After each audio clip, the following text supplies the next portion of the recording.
la Banque de la République d'Haïti est heureuse de vous accueillir ce matin.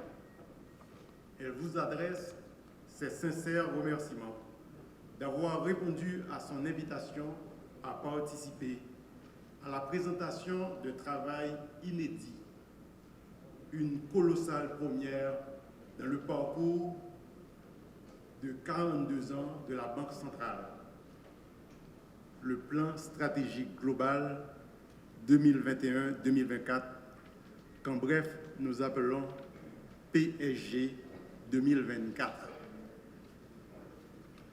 Qu'il me soit permis de remercier de façon particulière, tant au nom de mes collègues du conseil d'administration de la BRH, tant au nom des directeurs et cadres de la BRH, ainsi qu'en mon nom propre, le Premier ministre, son Excellence M. Ariel Henry, qui, ayant exprimé son intérêt pour l'œuvre placée au centre de l'événement d'aujourd'hui, nous honore de sa présence.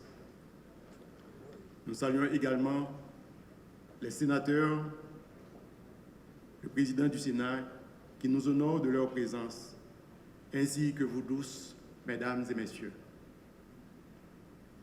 Après 5 années de labeur acharné et de multiples efforts consentis par une grande équipe dynamique et multidisciplinaire, le conseil d'administration se réjouit ce matin d'exposer au Premier ministre et à son gouvernement, aux partenaires immédiats de la banque, ainsi qu'à d'autres parties prenantes et à toute la population, une œuvre dans laquelle nous avons chacun un intérêt du fait de l'importance de la politique monétaire au sein de la politique économique générale du pays et surtout sur l'orientation des choix des agents économiques, lesquels effectuent quotidiennement des décisions d'allocation de ressources en fonction des spécificités du cadre macroéconomique national et international. Lancé en 2016 avec en vue la célébration en août 2019 des 40 ans d'existence de la Banque de la République d'Haïti, ce plan stratégique global, dit PSG 2024, se veut donc le fruit d'un long processus de réflexion stratégique, de débat et de discussion. Bref, une vaste entreprise de brainstorming où les idées se sont entrechoquées avec vigueur et bonheur pour faire jaillir la lumière autour des orientations futures de la Banque centrale pour la période 2021-2024. Cet effort intellectuel intense et enthousiaste a débouché sur la détermination de 6 domaines clés déclinés en 17 objectifs qui, à leur tour, sont fondés sur 39 résultats, eux-mêmes poursuivis à travers un aéropage de 158 activités. L'agenda serré de l'événement de ce jour ne nous permettra pas de vous exposer l'ensemble impressionnant que représentent tous ces domaines, objectifs, résultats et activités. Cependant, dans quelques instants, de hauts cadres de la Banque centrale, membres de l'équipe travaillant sur le PSG 2024, vous en révéleront les grandes lignes via la présentation des 6 grands domaines d'intervention stratégique qui ont été retenus par le conseil d'administration.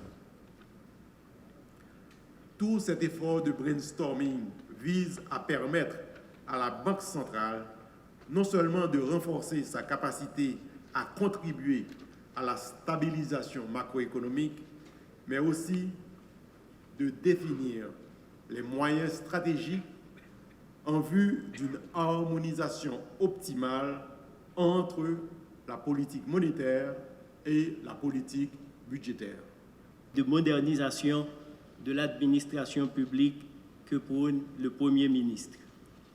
Il ne fait aucun doute que le MEF continuera à travailler en étroite collaboration avec la BRH en vue de préserver le peu de progrès enregistrés dans l'environnement macroéconomique et de favoriser d'autres avancées qui permettraient de créer un climat propice à la stabilité des prix.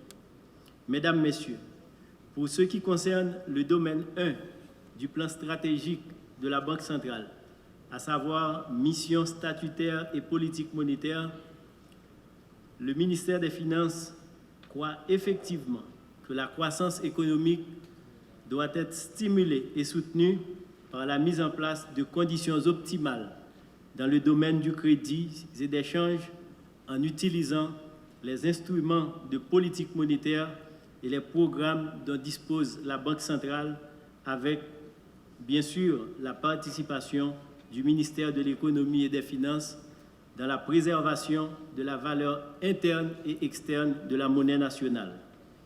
Dans ce même domaine du plan stratégique, le ministère de l'Économie et des Finances se réjouit de voir que l'un des résultats attendus concerne l'efficacité dans le traitement des opérations financières de l'État à travers la mise en place d'un système d'encaisse électronique en vue de faciliter le paiement des redevances fiscales et douanières, la sensibilisation des acteurs concernés à l'utilisation du système d'encaisse électronique, la mise en place d'un système permettant d'accéder aux données relatives aux opérations fiscales et douanières des organismes de perception, en l'occurrence la Direction générale des impôts et l'Administration générale des douanes.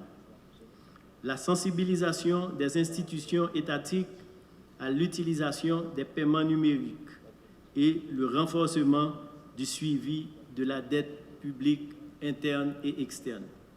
Vous conviendrez avec moi que le ministère de l'Économie et des Finances manifeste un grand intérêt à la réalisation de l'ensemble de ces activités qui s'inscrivent dans une dynamique non seulement de modernisation des opérations fiscales de l'État, mais aussi de recherche d'efficacité dans la gestion des finances publiques. C'est une bonne chose que la Banque centrale se mette au diapason d'un contexte international marqué par de profondes mutations.